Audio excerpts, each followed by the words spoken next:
Hi, everyone. Thank you so much for joining me. My name is Kristen, and these are my final thoughts for my October 2023 fountain pens. This month, I had to face my feelings about some of these pens and inks. I was disappointed in quite a few of them. And maybe this is because I had such a great lineup in September, and my October lineup was bound to fall short of those expectations. Or maybe the September pens forced me to face what I have known all along. Some of my pens and inks just aren't right for me. So let's dig in to each one. This is the TWSBI Eco Indigo Blue and Bronze with a fine nib, and it was inked up with Diamine Serendipity. I was nervous about this pen because this is my first time inking up a fine nib with a shimmer ink, but I had nothing to worry about.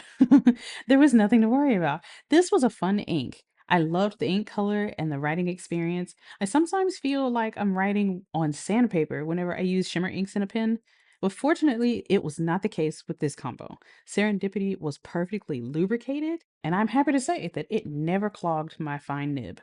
Next up is the Edison Premier in the Dragoness acrylic with a medium nib. It was inked up with Pilot Iroshizuku Fuyu-syogun. This pen is so smooth. I love the soft colors in the acrylic, and the soft gray of Fuyu-syogun matched it so well.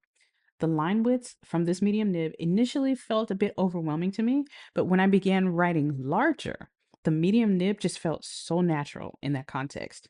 I worried that the grip section would cause discomfort or pain during longer writing sessions, but that feeling was unnecessary. The section was surprisingly comfortable every time I used the pen.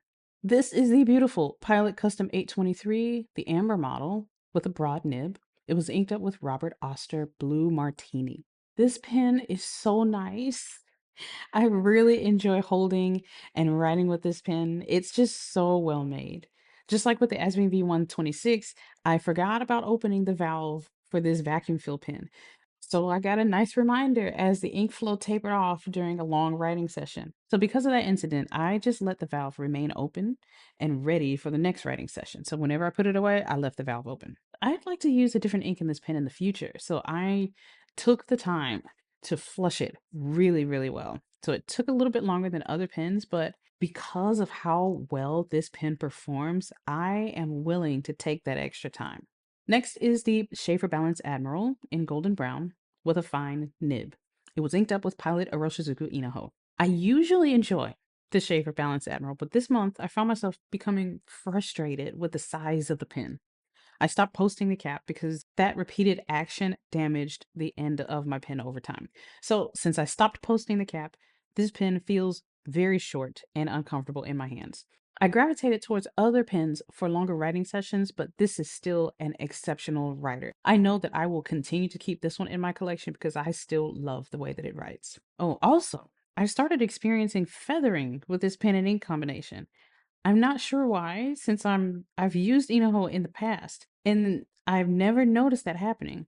Are some inks more likely to feather after they've become more concentrated in pens that don't seal properly? Because the feathering only happened at the beginning of a writing session, and that feathering faded over time. So I can only assume that it's just because the ink was much more concentrated at the beginning of my writing sessions. This is the Sailor Pro Gear Slim, the Yoseka home model with the champagne trim, and it has a medium nib, and it was inked up with Robert Oster Detox. I can't believe that I forgot to complete a writing sample for this ink before cleaning out the pen. Okay, so here's a journal entry for you. I really enjoyed this pen and ink combination. The home pen with the champagne trim looks so calming to me, and Detox is a lovely green ink that doesn't scream as loudly as something like Diamine Appletini. It felt natural writing larger with this medium nib as well, and I wish this pen was the larger Pro Gear size, since the Pro Gear model is much more comfortable in my hands for longer writing sessions, but I was not willing to pay the Pro Gear price for this pen. Next is the Pelikan 140 green stripes with a fine nib, and it was inked up with Diamine Appletini. Diamond Appletini is a very happy and energetic color. So sometimes I felt like I should have tried this ink in the spring or summer and not in the fall. The ink feels drier and looks lighter as I use the Pelikan 140 for longer writing sessions. So it starts out wet, and then as I go down the page, it's a much lighter, much drier experience. I love the bounce on this nib, but I would really feel so much better using this pen if the ink was wetter or more lubricating. The Pelikan M205 Moonstone with a medium nib was inked up with Robert Oster Blood Moon. This pen and ink pairing was nice. The ink is not as viscous and lubricated as I was expecting, but it flowed well from the medium nib. Even though I was writing on Tomoe River paper, the feedback of this combination almost made it feel like I was writing on Midori paper. The M205 is a narrow pen, and I find myself settling my fingers against the threads, which are quite irritating to my skin over time. So I would not choose to write with this one for longer writing sessions. This is the Pelikan M400, white tortoiseshell with an extra fine nib. It was inked up with Sailor 50 States, Georgia. I discovered that I need to do some work on this nib. I spent money trying to get it to write wonderfully, and it is great. But now that I'm back home from the pen show and writing in my own environment and on my own paper, I've discovered that this pen's sweet spot is at a higher writing angle than I'd prefer. So Mr. Kirkspear did a great job getting it to write wet and smooth, but now I need to extend that smoothness to an angle that's better for me. Now that I've gotten some foundational knowledge from the nib tuning and smoothing workshop, I have the courage to work on that nib myself. And yeah, the ink was perfect. I have no complaints on that end. The next pen is the Pelikan M605 with a fine nib. It's inked up with, well, it was inked up with Teranishi Opera Rose. I love the size of my Pelikan M605, but I did not enjoy the Teranishi Opera Rose. This ink doesn't seem very lubricating to the nib. In fact, I felt more feedback with this Pelikan than I have ever felt before. I rarely reach for this pen because I really don't like the ink. This is the beloved Pelikan M800 brown black with a broad cursive italic nib. Oh, I love this nib. It's inked up with Robert Oster bronze, and I cannot bring myself to unink this pen because it's just so good. This experience was great. I have no complaints at all. I can't decide if I prefer the straightforward brilliant brown from September or the more grungy bronze from October. Either way, this pen performs flawlessly. I don't know how to compliment this cursive italic grind any more than I already have. It's just so smooth yet so sharp at the same time, and I just love how crisp my handwriting looks with this pen. This is my Leonardo Momento Zero Grande 2.0 Primary Manipulation 1 in the matte finish. It has a fine nib, and it's inked up with Octopus Fluids Petrol Axolotl. I've only been able to use this pen for 2 weeks, and so far, this is a really lovely teal blue ink. Unfortunately, the qualities that I was expecting were not present on Tomoe River paper. Octopus Fluid's Write and Draw inks from the October ink flight box are wonderfully vibrant with high shading and gloss. Not sheen, but gloss on Iroful, Cosmo Airlight, and Yamamoto Bank papers. I encourage you to check out my ink flight video from October 2023. Sadly, these inks appear more dull and more flat on Tomoe River paper. Petrol Axolotl is the more bearable of the two ink colors that I tried for October. The ink performed well, and I really enjoyed using the matte Leonardo pen. I will continue using this combo for the next couple of weeks until I receive the November Inkfly box. This is the TWSBI Diamond 580 ALR in nickel gray with a medium nib. It's inked up with Octopus Fluids Brown Penguin, the second ink flight color from the October box. This pairing feels dry on Tomoe River paper.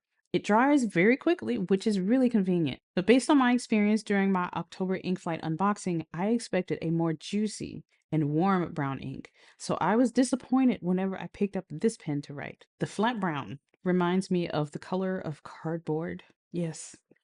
On Tomoe River paper, it lacks the shading and saturation that I really appreciated on Iroful, Cosmo Airlight, and Yamamoto Bank papers. On the plus side, this ink washed out of my TWSBI without a hitch. It did not dry out in the pen, so I didn't need any scrubbing tools. I got the job done with a bulb syringe, a blunt tip syringe, and a glass of water. I guess it's now time to rank my fountain pens for the month of October. Pen number 1, of course, is the Pelikan M800 in brown black, inked up with Robert Oster bronze. There was nothing wrong with that pen and ink combination. There was everything right about that pairing. So yes, it was my absolute favorite for the month. And number 2 is the Pilot Custom 823 in amber with Robert Oster Blue Martini. I really enjoyed writing with that pen. I wish I had an ink that was a little bit juicier coming out of that pen, but it was a beautiful combination and it wrote very well, very consistently every time. Number 3 is the Edison Premier Dragoness with the Pilot Iroshizuku Fuyu-syogun. It was a beautiful pairing, and I really loved having that soft gray in a pen with those soft colors. Number 4, Leonardo Momento Zero Grande 2.0 with Primary Manipulation 1 in the matte finish with Octopus Fluids Petrol Axolotl. That's a mouthful. But it was a really good writing experience. I wished that the ink was a little bit more saturated, a little bit more bold and bright onto more river paper, but the writing experience was always a great one. I love this pen. Number 5 is the TWSBI Eco Indigo Blue and Bronze with Diamine Serendipity. I really loved the TWSBI Eco. I loved the color of Diamine Serendipity. It was always a pleasant experience. I love the smoothness of the writing experience whenever I use that pen. Number 6 is the Sailor Pro Gear Slim, the Yoseka home model with Robert Oster Detox. I loved everything about this pen except the size. I love the colors. I love the ink. I love the writing experience. Even with the initial shock of the feedback, like I absolutely loved that experience. So, yes. 7th place goes to the Pelikan 140 Green Stripes with Diamine Appletini.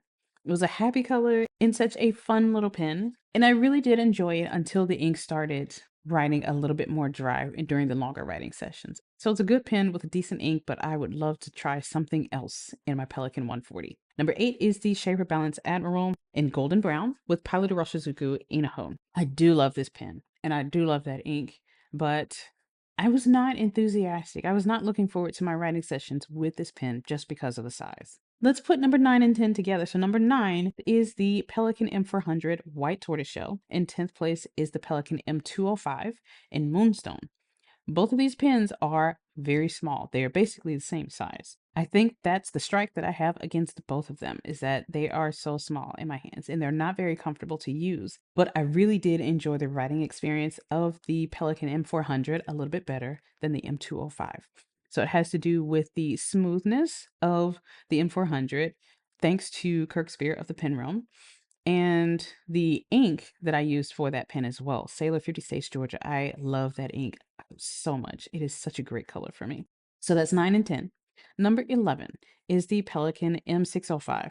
It was inked up with Teranishi Opera Rose, and that's why it's in 11th place. It was a beautiful size pen, and I loved using it, loved holding it, except I never wanted to write with it. So I really want to put something else in this pen to kind of erase that experience. 12th place goes to the TWSBI Diamond 580 ALR Nickel Gray with Octopus Fluids Brown Penguin. It was a drier writing experience than I would have preferred, and the color was just a turnoff for me. That is my ranking for the October 2023 fountain pens and inks.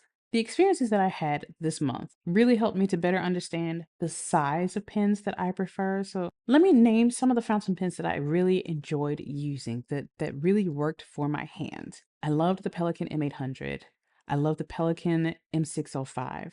The Pilot Custom A23 is such a great pen as well. The Edison Premier is a great size pen. That smaller grip section has me a little bit worried, but it was always a great experience. The Leonardo Momento Zero Grande 2.0 was a great size as well. The TWSBI Eco is pushing it a little bit because the section is a little bit smaller. And the same thing with the Sailor Pro Gear Slim, the Pelikan 140, Sheaffer Balance Admiral, Pelikan M205, and the Pelikan M400. Those are the smaller pens that I do enjoy using for shorter writing sessions. But if I want to sit down and write and write and write, I'm going to pick up a larger pen. I'm learning so much more about myself, especially after my September currently ink pens. I know that I have raised my standards for my writing sessions and what I will and will not tolerate. So I'm going to be selling some pens, and I'm probably going to be selling Teranishi Opera Rose.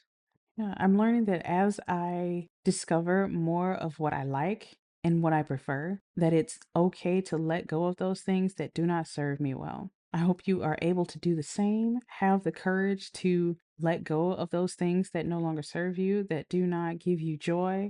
Let me know what you think about these fountain pens, and I hope to see you all in the next video. Have a great day. Bye-bye.